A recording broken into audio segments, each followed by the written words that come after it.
तो हमारे गांव में तो जात बात पूछी जाती है कि अगर शादी पार्टी कुछ होता है तो, लेकिन बाबा का ऐसा त्योहार है कि जो वहाँ पे कोई जाति पाति नहीं पूछी जाती है। बाहर से एमपी है, गुजरात है, बॉम्बे है, तो यहाँ से भी बाहर से आते हैं, जितने भी वीआईपी हो, कुछ भी हो, कार वाले भी आते हैं, बस वाले भी आते हैं, पैदल यात्री भी आते हैं। वो उस घटना की बात यूं है कि ये ऊंच नीच वाला जो भेद है ना, मंदिर में नहीं होना चाहिए। मंदिर में यूं नहीं होना चाहिए, वो उनका पर्सनल नहीं होता भगवान किसी का, सबकी आस्था भगवान में है, छोटे से लेके मोटे से लेके, तो वो मंदिर सबका है। और ख़ास तौर से भादवे के महीने में वहाँ पर बहुत बड़ा मेला लगता है। उस मेले के समय में यात्रियों का सब तरफ से यात्री वहाँ पर पहुँचते हैं और उन यात्रियों के सुविधा के लिए स्थान स्थान पर भंडारे बने हुए हैं। हाँ, जात पात को मतलब कि जो बाबा के दर्शन करने जाते हैं उनका मतलब बाबा के यहाँ पे भोजन प्रसाद लेते हैं। जो एसटी के लोग हैं, भिल समाज है, खट्टी के, यादव है, मेघवाल समाज के, खाने यही बनाते हैं, सब भगवान का भोग यही बनाते हैं। तो भोग सारे लेते हैं, जितने भी बड़ी हस्तियाँ है, कोई बड़े पैसे वाले जो भी आते हैं बाबा का भोग लेते हैं, क्योंकि जात पात बाबा ने मिटा रखी है। छुआछीत की मेघवाल बस्ती के साथ में वो पहले भी जल चढ़ाने जा चुका था, तो अब के उसको नहीं चढ़ने दिया। इस चीज में हमारे इधर ये नहीं है, रामदेव जी भगवान सबका है और इसको अच्छे अच्छे लोग मानते हैं।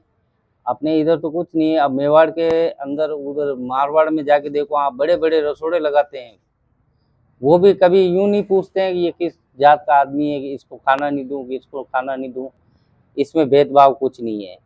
रामदेव जी के दर्शन करने के लिए पूरे राजस्थान से व एमपी, बिहार, गुजरात, मुंबई जैसे शहरों से बड़े बड़े लोग दर्शन करने के लिए जाते हैं। और इस दौरान रामदेव जी के यहाँ पर रामदेव बाबा के नाम पर भंडारे लगते हैं।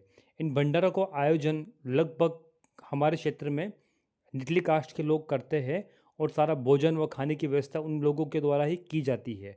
लेकिन जो पैदल चल के लोग आते हैं, और कहीं ना कहीं जो उच्च और जाति का जो भेदभाव है इन भंडारों के अंदर ख़त्म हुआ देखने को मिलता है, क्योंकि लोग बिना किसी छुआछूत के, बिना किसी भेदभाव के वो प्रसाद के रूप में उन खाने को ग्रहण करते हैं और फिर अपनी यात्रा के लिए आगे बढ़ते हैं। जिससे ये लगता है कि ऐसे भंडारों से, ऐसे होने वाला आयोजनों से जात पात का जो भेदभाव है यहाँ आकर कहीं ना कहीं ख़त्म होता दिखता मिलता है। जी, गांव में सर ये होती है कि मतलब ब्याह शादी करे तो किसी को पत्रिका भेजी जाती है, तो निमंत्रण दिया जाता है, उनको पधारना है, तो वो आते हैं तो जात पात की बात बोलते हैं। आप ऐसे जाति में कोई आते ही नहीं है, बुलाते तो भी आता ही नहीं है, ऐसा मतलब जात पात चलता है वहाँ। कोई ऊंची जात के, नीची जात के, ऐसे में किसी भी जातिवाद का प्रश्न नहीं है। वहाँ पर रामदेवरा के अंदर तो सभी जाति और वर्ग के लोग वहाँ पर जाते हैं और वहाँ पर रामदेव की, वहाँ पर जो मंदिर है वहाँ पर बना हुआ है, वहाँ पर उसकी पूजा करते हैं, वहाँ पर आराधना करते हैं।